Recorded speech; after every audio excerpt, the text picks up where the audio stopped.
Hello, my name is Kark82, and welcome back to our GregTech New Horizons Season 2. I am just checking out some stuff, and I am trying to improve our keeping the hatch at a certain amount. Basically, gonna redo this almost kind of similar to what I already had set up with the shutter turning off, and that blocks the fluid coming out. I'm just going to do it a more compact way, and I don't claim to have come up with this setup. It was linked on my Discord by Rick, so I'm copying your setup. Hopefully you don't mind. But basically what we are going to use is these wireless fluid detector covers, which I actually didn't realize that had been added. We have used fluid detector covers like tons of times, but there is actually a way to transfer the redstone wirelessly directly from the fluid cover. What that means is there is a couple places. I haven't used it like a ton. Let me see if I can find one example. I believe right here I don't remember where I put it, but I basically did a fluid detector. Is it like on the pipe or something like that? I can't remember exactly where I put it, but I do transfer. If one of these gets full, it may be... there's the fluid detector cover, and then on the bottom of this is the wireless transmitter. So basically that is outputting the signal to the block above it, and then I am using the wireless to take the frequency. Now, one of the issues with those is, one, you have to have it on, you have to have the redstone transmitter on a block, and these solid blocks you can't do that. So in this case I was using the maintenance hatch, but if I tried to like add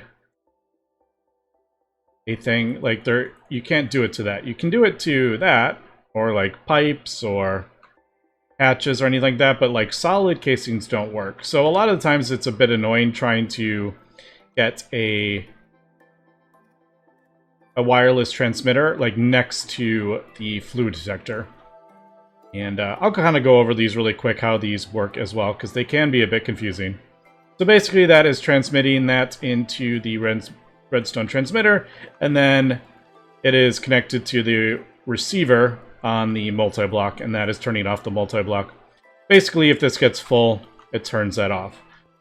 So what the fluid transmitter actually lets you remove that part of it. So you don't need the transmitter anymore. It's basically baked into this wireless fluid detector cover.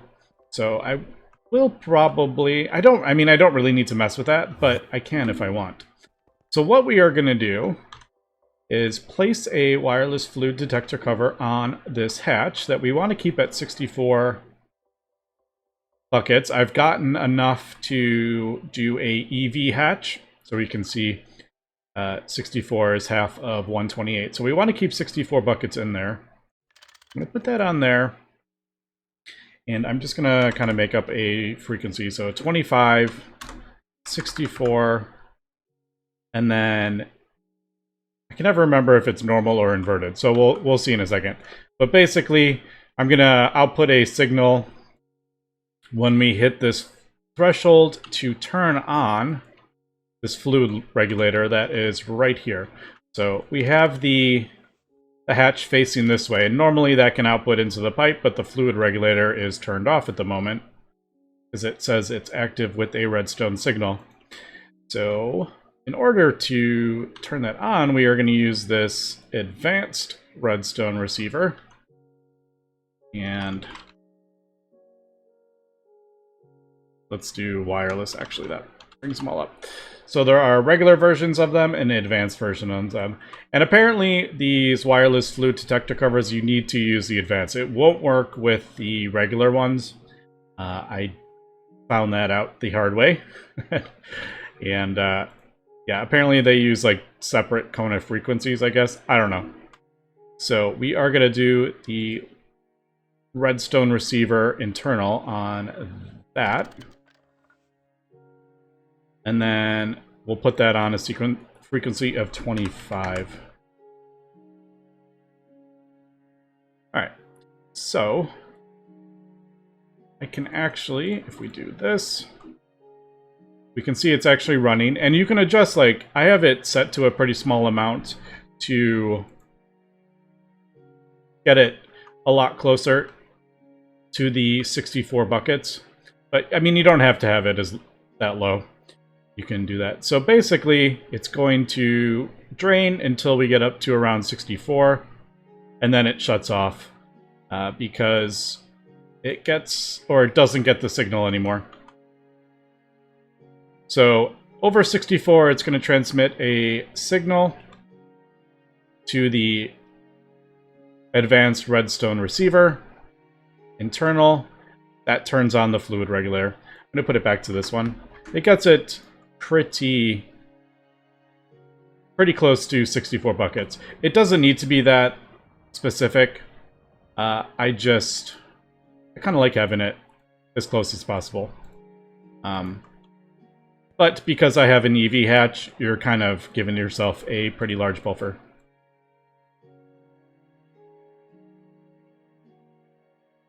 So we'll see. It'll get pretty close to it, and it'll leave 64 buckets in there. All right, and then on the opposite side of this thing, I'm going to use another one to keep a certain amount in stock. Now, I don't know if I'm going to do like tanks, or I could even do,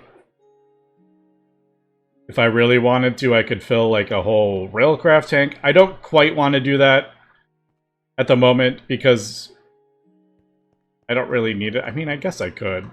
I just don't feel like setting it up. So basically what I'm going to do is put this on here. It can go anywhere you want. We'll do, how about 26? We'll say I want 64 buckets in here as well. And we will put the signal on the controller. So that was 26, 26. All right. So basically, this will fill up to 64 buckets, and then it'll turn off our bacterial vat. That's just kind of a little bit of automation. Also, it just looks so much cleaner than this chaos, which is basically, this is basically doing the same thing. I'm transmitting a redstone signal, and then into the machine controller, and the machine controller is turning off this shutter. This is just much, much cleaner. So I'm basically transferring a redstone signal to this transceiver that turns this off, all in one little block. It's a very cool setup, and like I said, it is not my setup. I didn't come up with that, but it is pretty cool. So the thing will be automated by how much raw growth catalyst we have, but I don't have this being fully stocked with the ingredients that it needs. So as we know, the raw growth requires these 4 ingredients, and we don't have that. So I think I'm going to replace the input bus with a... I think I'm going to replace that with a stocking input bus. The only issue is the meat that it needs, the mince meat, I can't remember. I have that set to a craft. I don't convert all our... We're getting it from our goldfish. I don't convert all that goldfish to mincemeat because I just didn't feel like clogging up like a macerator. I could set that up. It would probably be easier if I actually did that. Instead of storing the goldfish, store the mincemeat, actually. Yeah, maybe I'll do that. Could always just set down like a macerator, just a single block macerator. I don't think it needs to be anything fancy. And then just convert all this goldfish into... The only thing is it needs to keep up with... Alright, so this is a ULV recipe and it's 3 ticks. So if I did like a... just whatever. What are we on over here? I don't even remember. EV. I think that could easily convert all that stuff. So I ended up just processing all our goldfish into the mincemeat from our macerator over there. It did 50,000 in like 30 seconds, so that is not going to be an issue. I was kind of worried, you know, if we're importing ores and stuff, it might not work, but it is such a fast recipe.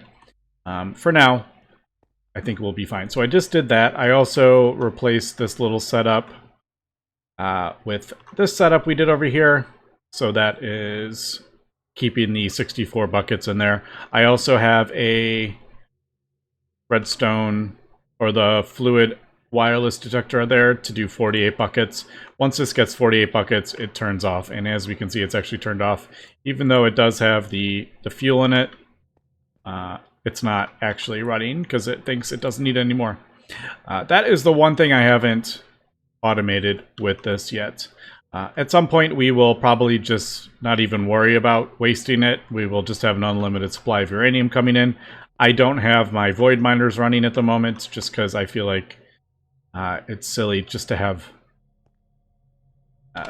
everything running when it doesn't need to. But I probably will just do like interfaces or something like that. I don't know. We'll see when we get to that point. But at this point, we don't need tons of the growth medium. I did really quickly want to go over the wireless redstone because I have been asked a couple times, and it seems very confusing at first, but actually is not too bad. Now, if you type wireless, you will get 2 different types of transmitters and 2 different types of receivers. There's also advanced versions of those, which add a little bit more advanced logic, and you also need to use the advanced versions with this wireless fluid detector cutter for some reason. But for the most part, you're just going to be doing the transmitters, the regular stuff, for basic redstone. So if you just want to transfer a wireless signal from one part of your base to the next, you're going to use the redstone transmitter external, and you're going to send it to a redstone receiver external. So basically what this is going to do, the external, means it's going to take the redstone signal from the adjacent block. So in this case, I have placed it on a fluid pipe just to place it in the world because it is a cover. It does need to go on some sort of GregTech block. So like catches, input buses, controllers, something like that. So we got the transmitter on this side and we have a redstone signal we will be sending into it. And we will send it out over there. So basically, we just place these down. We set the same frequency so they are connected. And then when I send the redstone signal in, it'll send it to the next location. And that is that. So that is probably the most basic setup if you just want to send redstone somewhere else in the base. That is what you're going to do, external to external. Now, what gets a little more complicated is when you start wanting to turn machines on. And for that, you are actually going to use the redstone receiver internal. And what you do with this is you're going to place this on the controller, or you can even place it on single blocks, anything you sort of want to turn on and off with a switch. You will place the redstone receiver internal. And basically what that does, instead of sending the signal to the adjacent block, it sends it into the controller and acts like a machine controller, basically. So as you know, we've done this millions of times in this space. The machine controllers enable, disable with redstone. Well, the redstone receiver internal basically acts like a machine controller, except it just has enable, disable. It doesn't have disable machine or safe mode. It basically just has these two. So that is how you would do that. And in this case, we would, let's see, set the same frequency. And you can also have as many as you want. You can have one thing and you could have this set to like 50 different wireless things. But now, it's hard to show this without turning a machine on. That is taking the redstone signal from the adjacent block, sending it into the controller, and that will turn on and off as you want. So if you want to turn the machine off, just turn it off. If you want to turn it on, just give it a redstone signal. That is the basics of wireless redstone. You can tell that there is the thing on there. So if I come here, this has a wireless receiver internal. So it's taking the, it's getting the signal, sending it into the multi-block. If I hit it with a soft mallet, there's no way to disable that. The only way to do that is to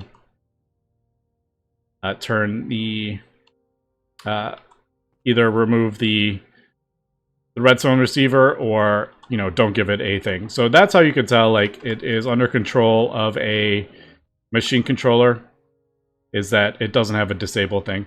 If we go over here, I think one of these, no, both of those. There are some machines around that don't have that I can just, here, like this. This isn't controlled with something. Oh, maybe it is. This. There we go. So enable, disable. That doesn't have a machine controller on it. But if it only does enable, that means it has one on there. So, yeah, that is the very basics. The last one I haven't really talked about is the redstone transmitter internal. Now, you are rarely going to use this because what this does is take the redstone signal from the block that is placed on and uses that. Now, most GregTech machines do not emit a redstone signal. So input buses and controllers and stuff, they do not emit a redstone signal at all. So this wouldn't work. It's not going to receive anything because this block is not producing a redstone signal. Most of the time you need to do like a item detector or activity detector. You know, there's a whole bunch of detectors that will produce a redstone signal. They just don't produce it on their own. So you're rarely ever gonna use the redstone transmitter internal. But like I said, external either receives it from an adjacent block or sends it out to the adjacent block.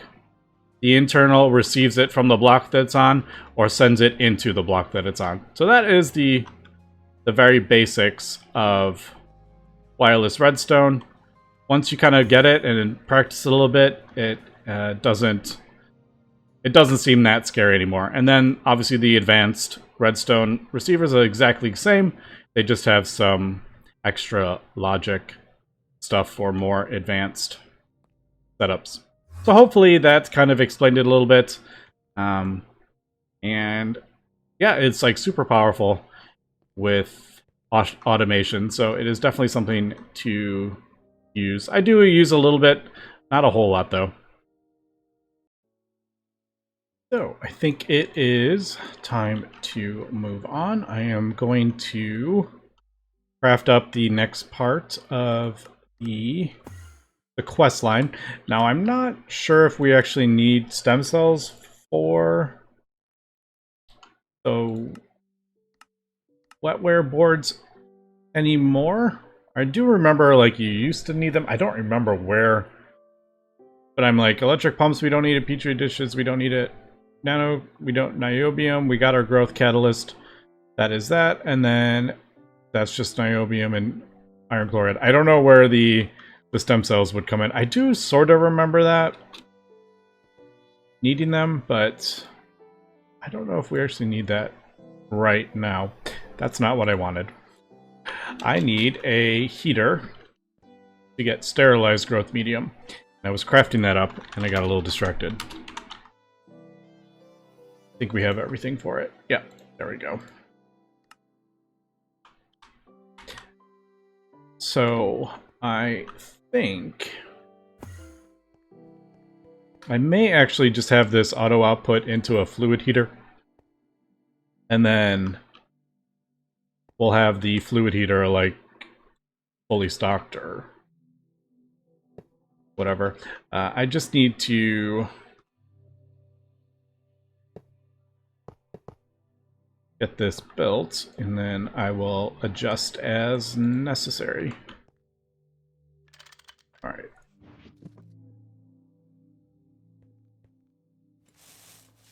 ZPM.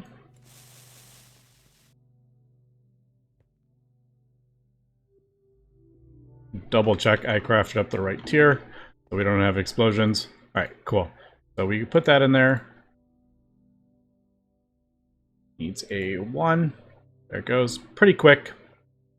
We get 1,000 of the growth catalyst medium, which is that. And then this with unknown crystal shards, osmiridium, and growth catalyst gets you stem cells and bacterial sludge. Now, the bacterial sludge, if we are crafting up... Do I actually have an input bus on this? I actually don't. That's kind of funny. I thought I did. This is kind of my manual chemical reactor. Alright, I'm gonna have to...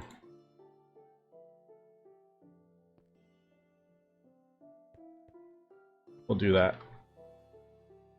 Let me just void this.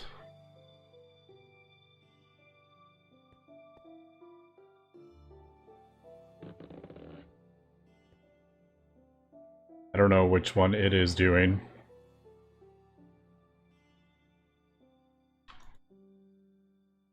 I forgot to put that in the...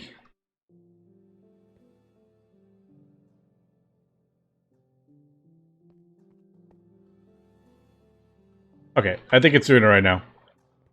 So that will, like I said, get us our stem cells that we need. Yeah, that is 30 seconds for that.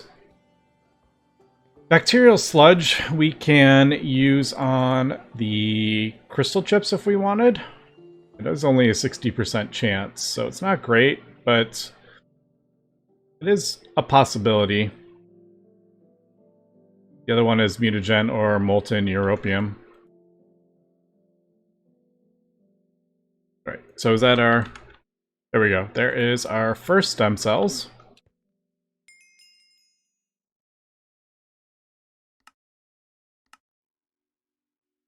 And then it wants us to do the Wetware life circuit boards.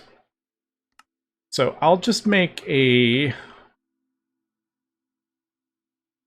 I'll make a recipe for that, but we're probably going to not do this very much.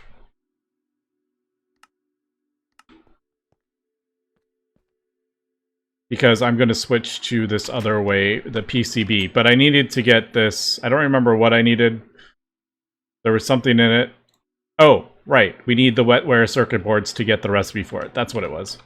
Like, I don't remember why we actually had to do it this way. Alright. Wetware. I'm probably going to have to put stuff... Yeah, I don't have recipes for this. So let me make recipes for all this stuff. And we'll be right back. Alright, it is working away here. I just threw some of the growth medium in the A system. It's not auto put in there. I was looking at the stem cells, and now I remember what it was. It was the neuroprocessing units. I remember like using the stem cells for a circuit board. I couldn't remember. I was thinking it was that one, but no, it's those neuro ones, which are those. So we will have to get that, but we should have... Yes, there we go. We have one of those. Okay, so we can... See, I think this just... Yeah, the quest just requires the one Why don't we'll make a recipe for it.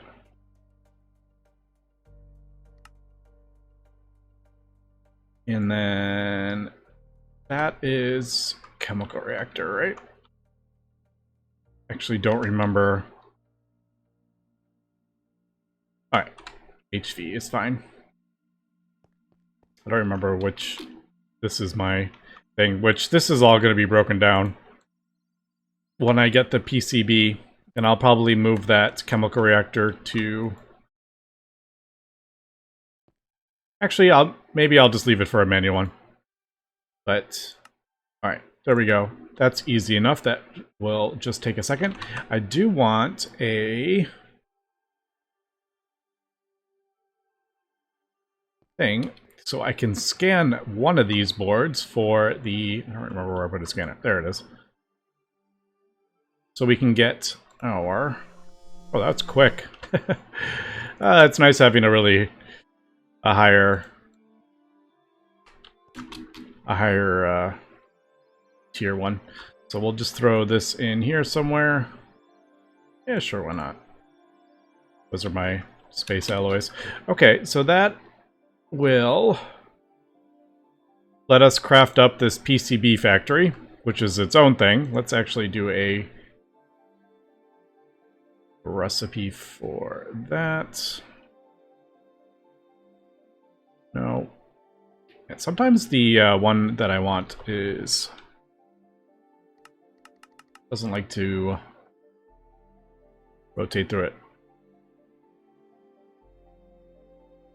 Alright, so that is that. Now this is also a 6,000 second recipe. So I'm not going to do that right away until I am ready, because that is 6,000 seconds at... Well, technically, I think we're at UHV, aren't we? So it's not going to be 6,000 seconds, but that is a very long recipe. So I don't want to clog up our assembly line until I am absolutely ready for this controller.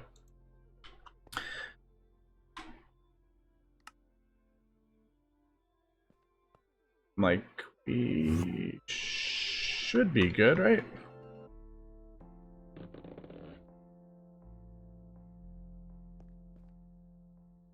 I thought my recipes weren't working, and I realized it was...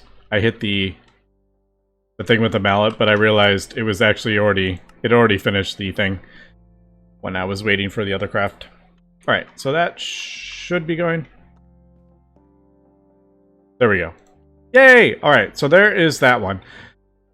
Now, like I said, I do want to...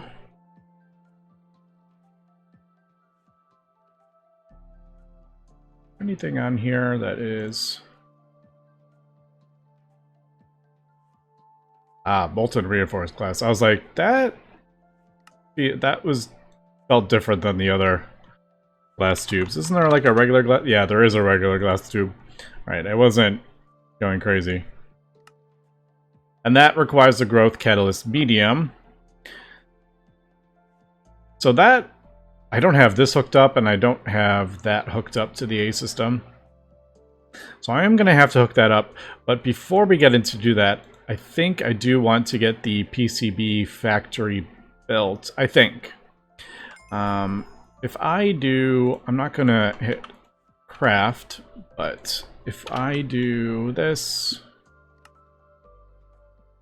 Alright, so I do need to do that. Yeah, niobium. Palladium, europium.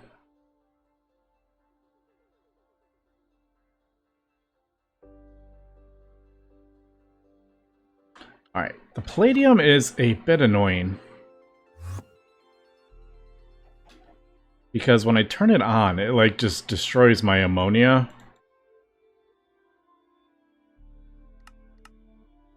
So I've kind of like built up a few thousand and then I turn it off. So that is why that is low. The europium, my line was turned off, but that isn't the end of the world. I can always just craft up more europium in our fusion reactor as well. We could also get it from a B. So there is multiple ways to go about our europium dust. We could get it from Vega bees. It gives quite a decent amount. Also gives Nequadria. That's maybe something to even think about. I love that almost everything that I want I can get from bees as well. Alright, but the PCB, I am going to work on that. The one thing, you may have noticed it, is these foils. Holmium? So we are going to have to get holmium if we want to do this. I'm also noticing we're going to have to upgrade it as well. I don't know if we can...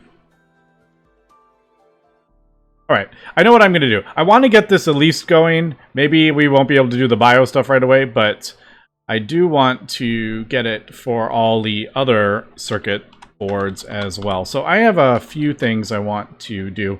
Like, for example, if we want these advanced circuit boards, there is a way to...